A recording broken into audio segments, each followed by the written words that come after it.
J'ai sorti une vidéo sur le dry start il y a peu de temps et je me suis dit que ce serait plutôt cool de mettre tout ça en application. Et puis pour les vieux abonnés, il y avait quelque chose que je devais faire depuis très longtemps et que je n'avais toujours pas fait. L'aquarium du calendrier de l'Avent.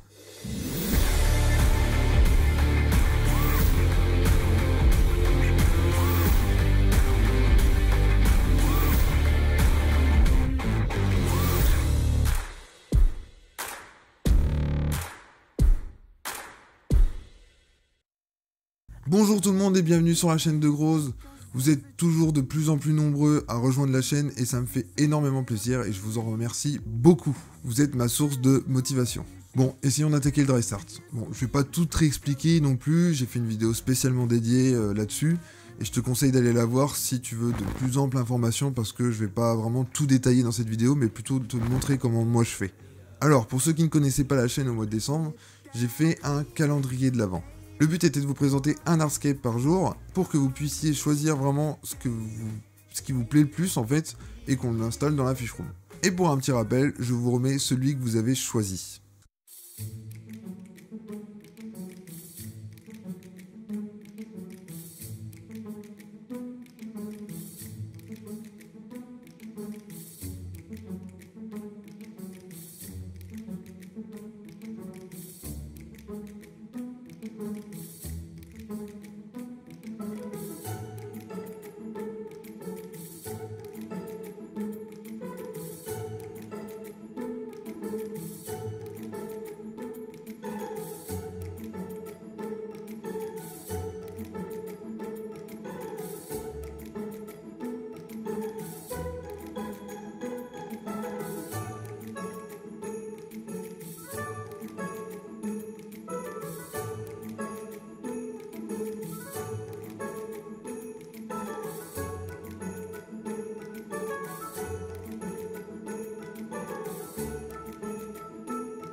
Eh bien, on va s'y mettre, mais je vous préviens, il va y avoir quelques modifications.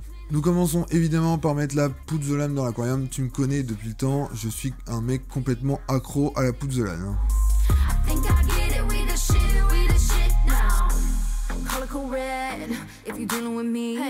Et là, ça va être le moment de refaire le hardscape. Donc je vous avoue que j'ai passé vraiment beaucoup de temps à resituer quelle pièce allait où, parce que ça fait 6 mois que j'ai fait cet aquarium.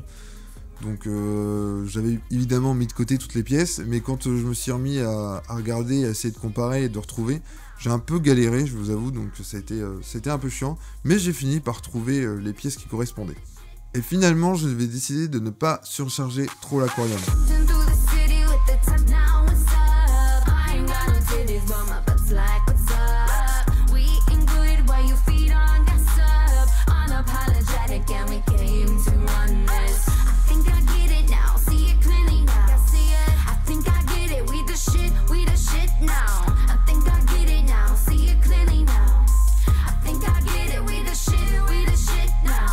Alors je suis conscient que c'était pas exactement ce que je vous avais proposé en fait dans la vidéo, mais en fait je suis quelqu'un qui adore les aquariums très plantés et de cette façon là en fait ça c'était pas vraiment le style que j'aurais voulu que ce soit.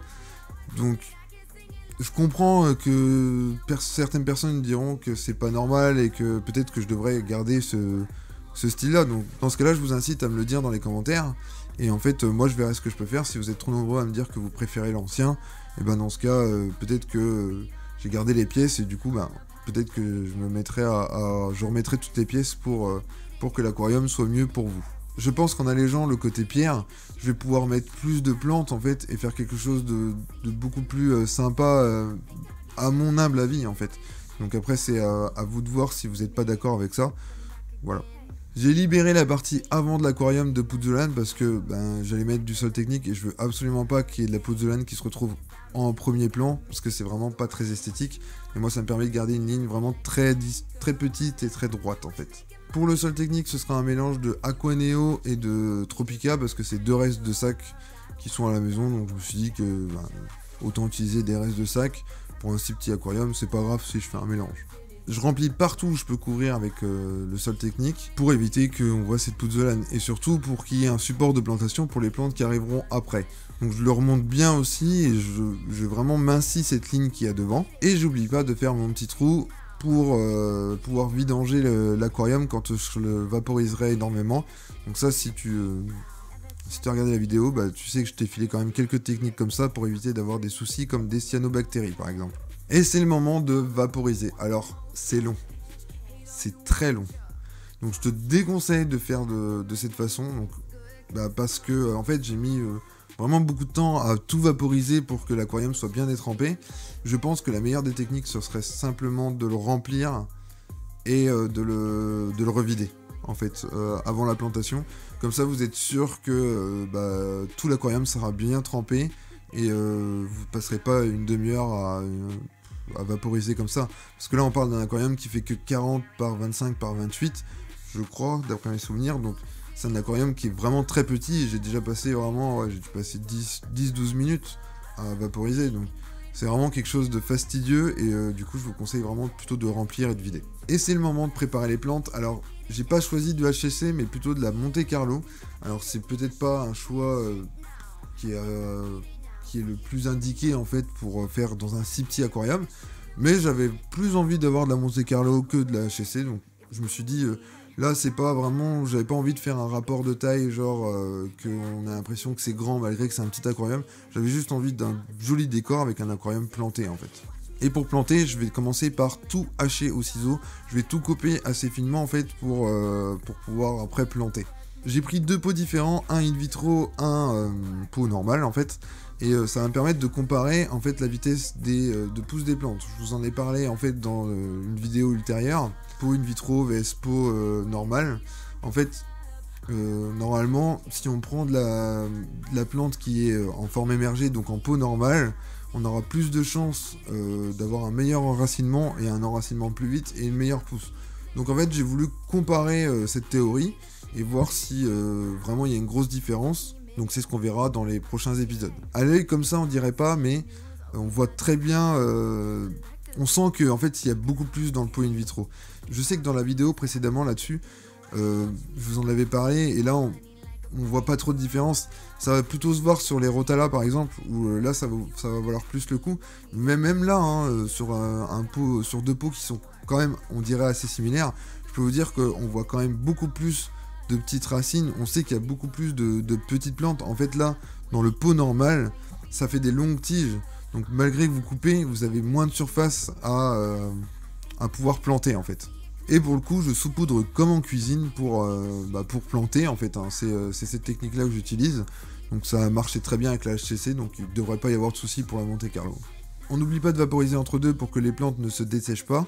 Et je vide le trop-plein de l'aquarium avec du sopalin. Il me reste la mousse à mettre dans l'aquarium et je vais tester pour vous la technique du mixeur. Alors évidemment, je vous conseille de remplir votre aquarium toujours avant et de le vider avant, parce que si vous utilisez cette technique, vous allez faire barrer toute la mousse. Ou même les plantes, de toute façon. Donc je mets la mousse dans un mixeur avec un peu de sol technique et un peu d'eau. J'ai pas de proportion vraiment, enfin j'ai pas calculé sur le coup. Je mixe tout ça et ça va me faire une petite bouillie. En fait, cette bouillie, je vais venir l'appliquer au pinceau dans l'aquarium. Donc ça, c'est vraiment quelque chose qui est super simple à faire. On n'utilise pas de glu, donc ça c'est l'avantage. C'est le sol technique qui est mouillé qui va agir un peu comme un ciment, pas trop costaud hein, quand même, mais ça agit comme un ciment et en fait ça colle la mousse sur les pierres. Et après vous avez plus qu'à vaporiser, pas de façon trop forte en plein dessus, mais en vaporisant l'aquarium, la mousse elle va se développer, elle va finir par s'accrocher sur les pierres. Normalement ça devrait fonctionner. Et voilà, je vaporise bien, je couvre bien l'aquarium et j'installe l'éclairage. Donc l'éclairage, je vais y aller sur du 12 heures par jour. Je trouve que c'est très bien. En fait, ça va me permettre de bien donner un coup de peps aux plantes. Elles vont bien s'enraciner, elles vont partir assez rapidement. J'oublie pas, j'essaie de vaporiser à peu près 2 fois par jour minimum, 3 fois si c'est possible. On se retrouvera dans une prochaine vidéo ultérieurement pour le suivi et la maintenance de l'aquarium. Et le remplissage, je pense qu'il y a encore pas mal de choses à voir qui sont très intéressantes. J'espère que tu suivras le second épisode avec tout autant d'intérêt que celui-ci. Voilà, moi je pense que je t'ai tout dit pour aujourd'hui. J'espère que le contenu t'a plu. N'hésite pas à mettre le petit pouce bleu pour soutenir la chaîne. Et moi je te dis à la semaine prochaine. Allez, ciao!